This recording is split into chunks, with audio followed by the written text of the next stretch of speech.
Hello everyone, and once again welcome to our combined Sunday school classes from First Presbyterian Church in Greensboro, the Agape class and the Young Men's Bible class. I'm Lane Ridenhour, and I welcome you as we gather together again virtually to study and worship on this Sunday, February 28th, the second Sunday in Lent. Our Sunday school teacher, Sandie Gravett, will join us in just a few moments as she continues her new series, Dreaming Big, Constructing Hope, lessons on Isaiah chapter 40 through 55. But first, let's sing a hymn together. Jesus, Keep Me Near the Cross. This is one of nearly a dozen hymns by Frances Fanny Crosby on the subject of the cross, and we frequently hear these hymns during the Lenten season.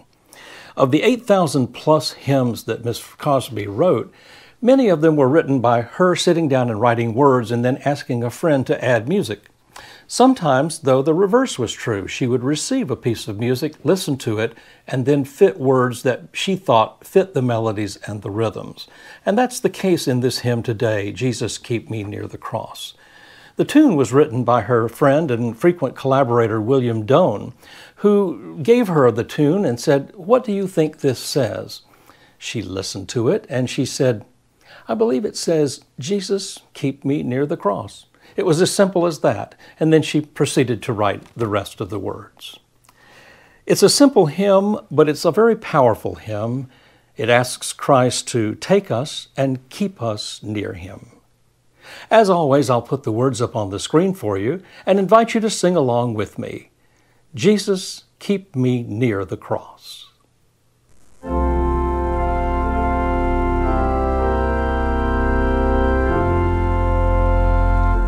Jesus, keep me near the cross, there a precious fountain, free to all, a healing stream flows from Calvary's mountain. In the cross, be my glory ever, till my raptured soul shall find rest beyond the river. Near the cross, a trembling soul, love and mercy found me. There the bright and morning star sheds its beams around me. In the cross, be my glory ever, till my raptured soul shall find rest beyond the river. Near the cross I'll watch and wait, hoping, trusting ever, till I reach the golden strand, just beyond the river. In the cross, be my glory ever, till my raptured soul shall find rest beyond the river.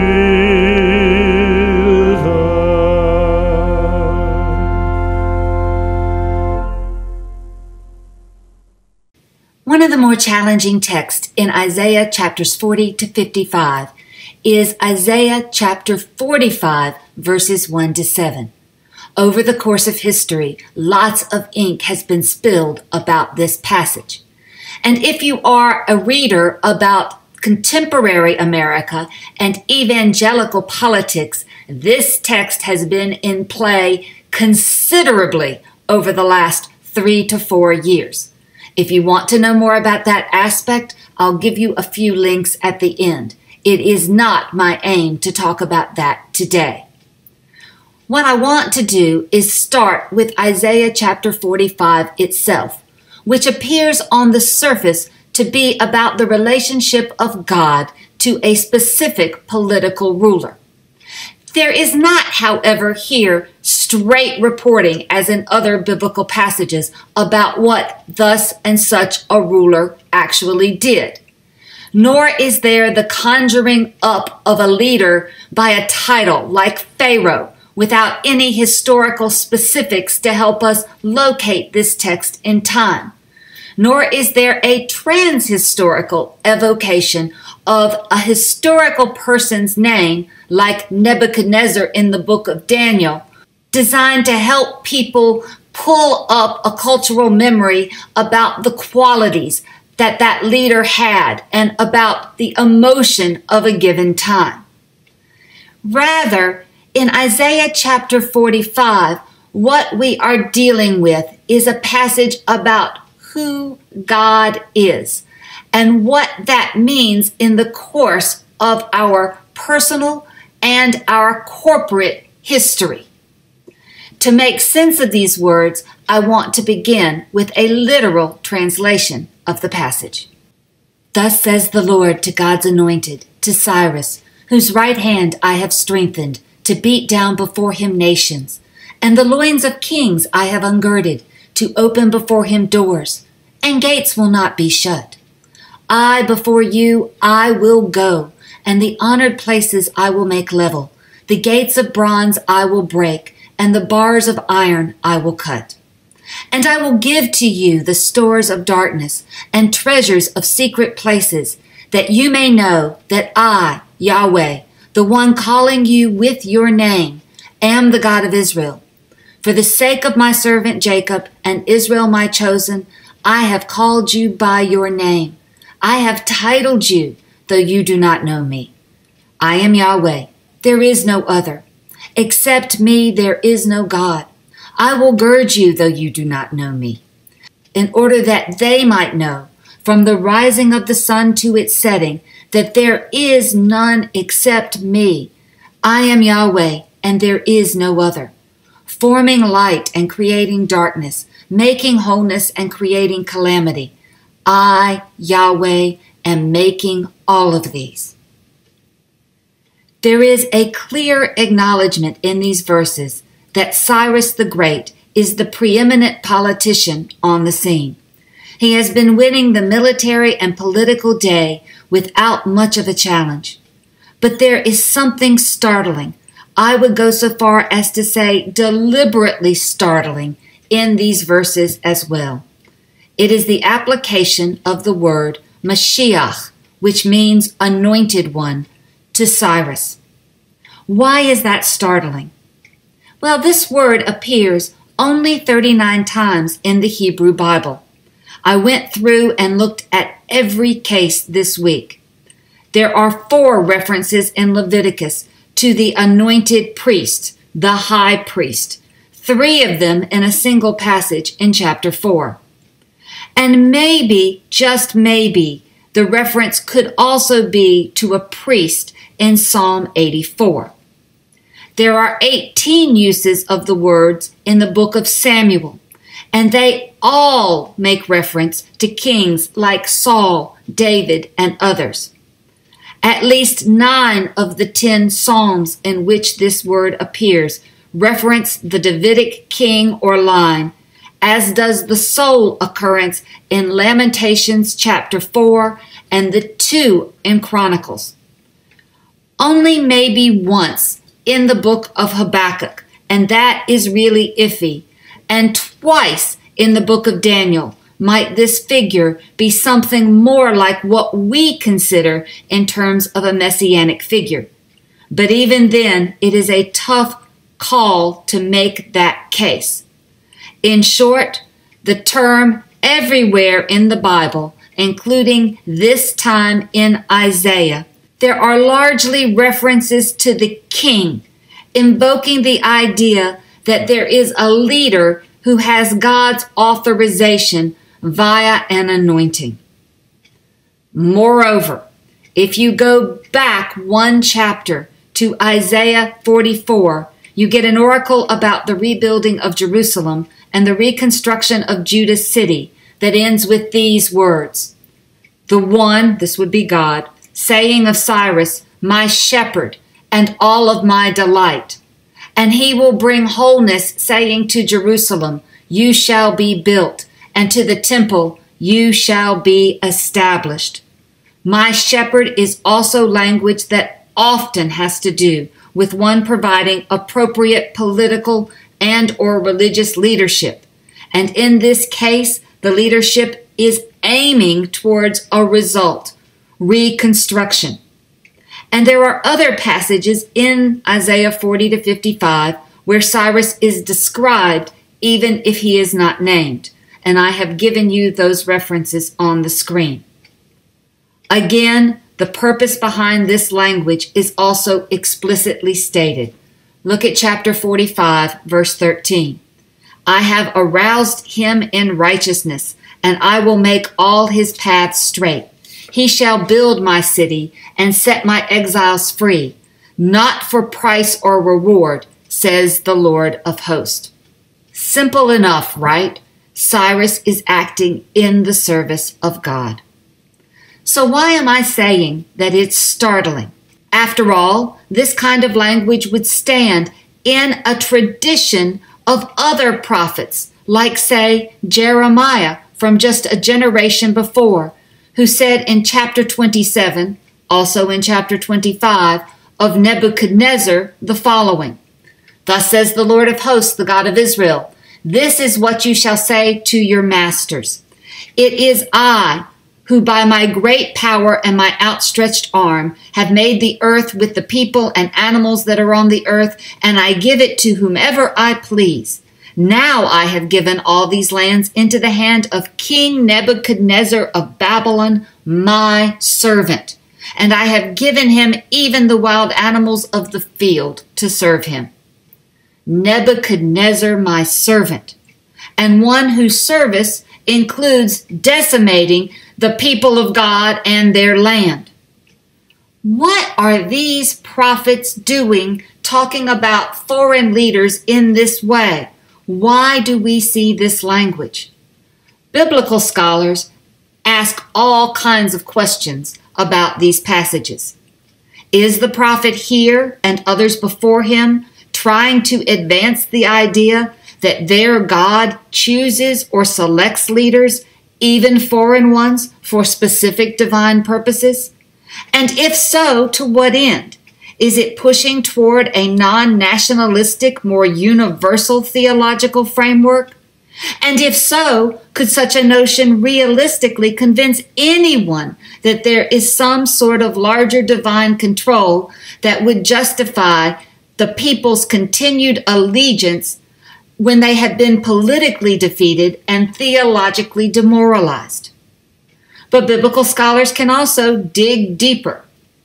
Is it that these prophets are trying to rationalize the conditions of the world, saying something like, the world may turn the way the world turns, but by choosing to side with a given leader, like a Cyrus, there's a possibility for some within the community to curry favor, and not coincidentally for the writer and the immediate group the writer represents to possibly get a position in a new administrative structure?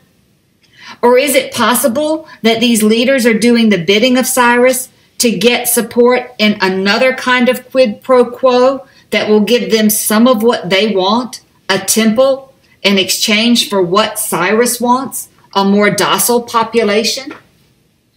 Now, these last questions might sound a bit cynical, but politics has always been politics, and propaganda of some sort in favor of a given leader is part and parcel of that game.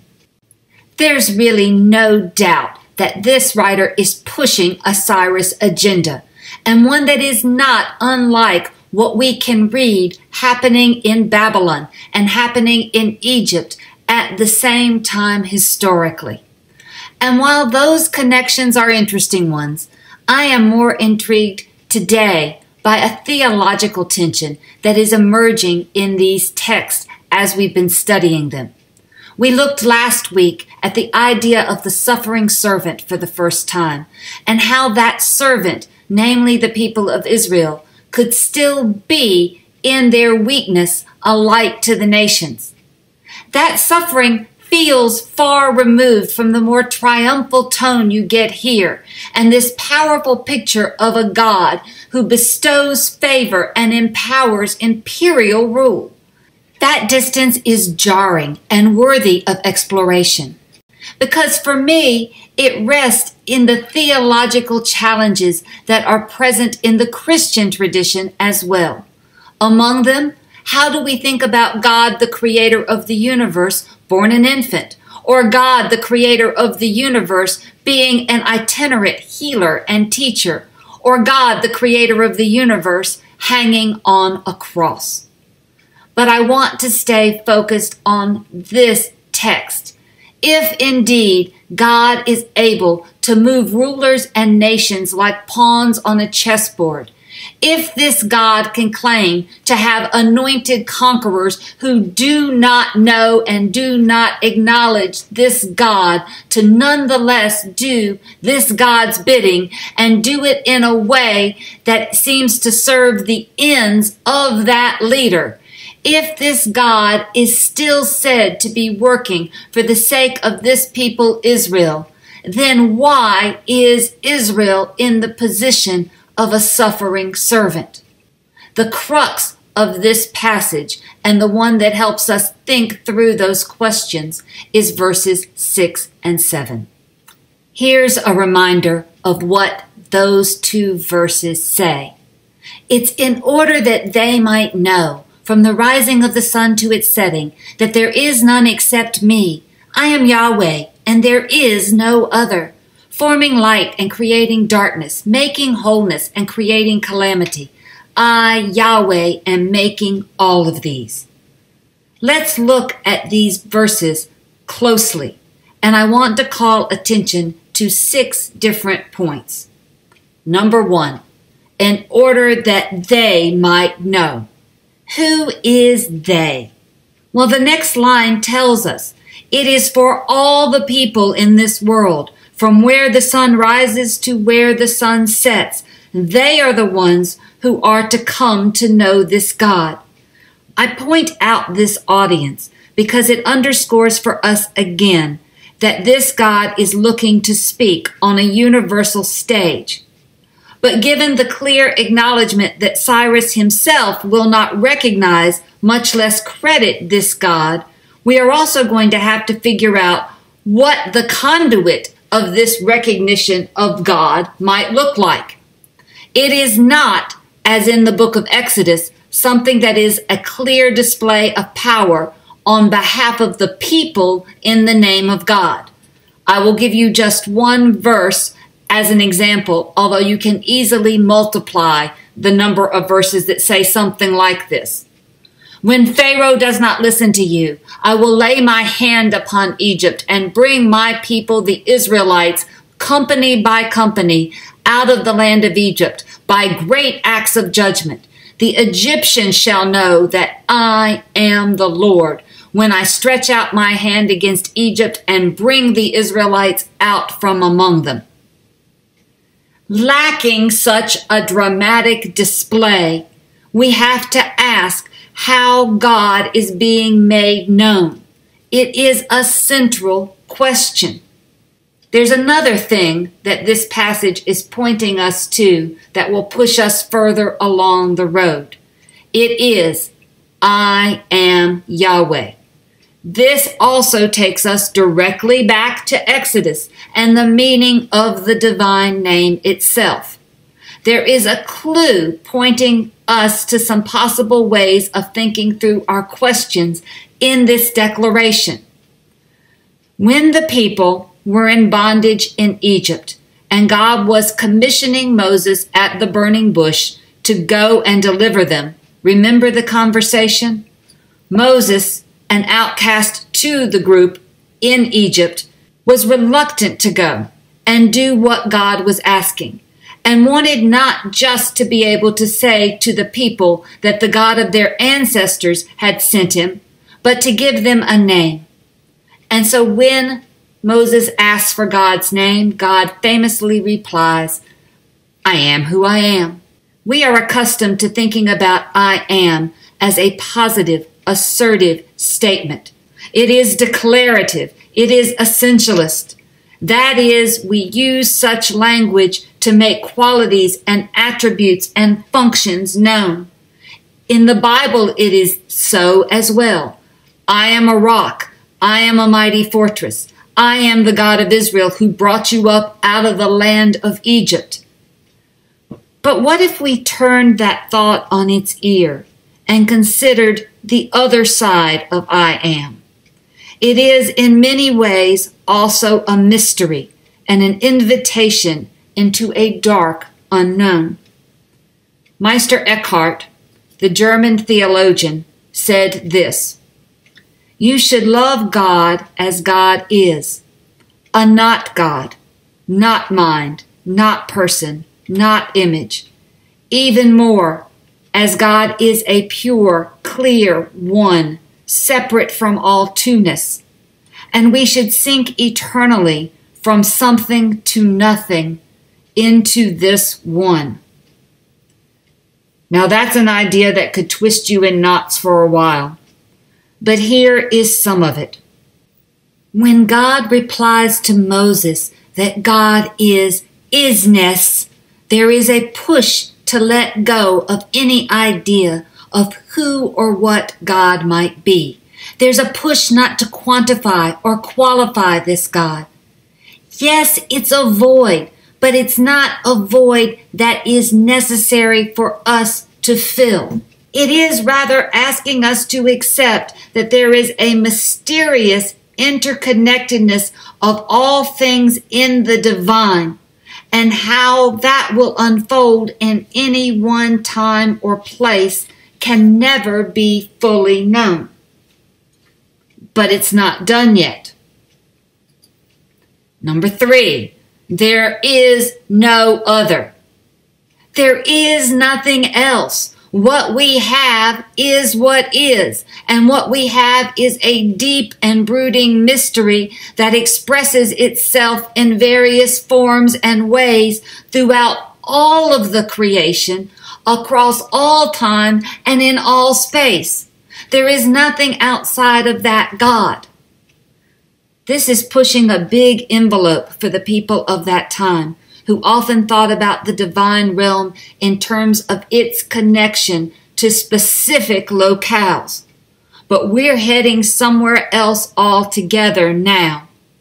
Thus, the writer goes on to describe the kinds of dualities that have to be merged in our thinking. I am the God, there is no other, forming light and creating darkness. This phrase, forming or shaping light and creating darkness, is evocative, is it not? There's this idea of a God who brings forth both things because neither can exist without the other. Both are crucial. We are so accustomed to being told about the light, we can neglect the importance of the darkness. It makes me think of the Mary Oliver poem, The Uses of Sorrow. It's a short poem that begins with these words. In my sleep, I dreamed this poem. Someone I love once gave me a box full of darkness. It took me years to understand that this, too, was a gift.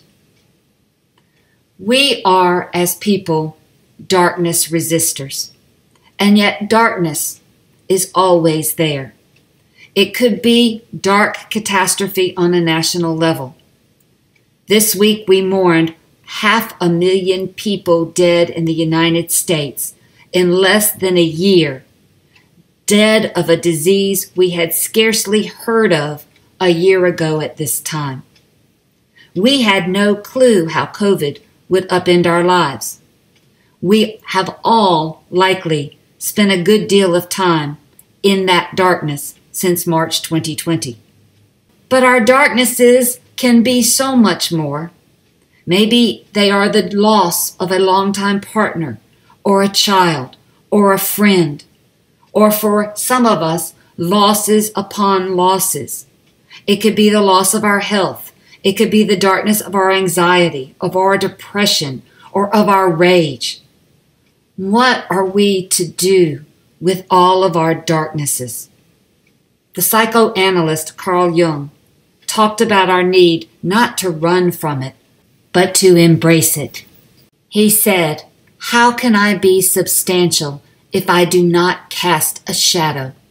I must have a dark side also if I am to be whole." It is not that such darkness doesn't hurt. It is not that we don't suffer. But if we cannot manage to locate those dark corners and embrace them because they too are the stuff of life, then we can't embrace God, because the writer here is reminding us that darkness is the stuff of God as well.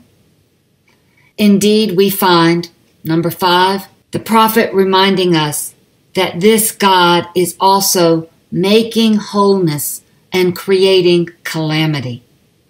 The words here are incredibly interesting. The first is shalom, peace, wholeness, completeness, soundness. That is, this is a God who is about affecting the things that make for a sense of unity with all that is in the creation. A God that is pulling together completely all things. But this is also a God generating calamity. That's a word that means distress or misery, what we even would label as evil. It's a stark reminder that there is more to this God than we might otherwise think. To help us put our minds around this idea, I want to turn to an old Taoist story that I am sure some of you have heard me tell before. It is about a man and his son. I'm going to go with the short version here. There was a man and his son, and they lived together in this village, and one day a wild horse comes onto the man's land, and all the neighbors say to him, "How wonderful for you! Another horse to help you farm." And the man says, "I don't know if it's a good thing or a bad thing." The son is working with the horse, gets thrown, and is crippled, and all the neighbors say, "Oh, what a horrible tragedy that your only son, the one who will care for you in your old age, is now crippled."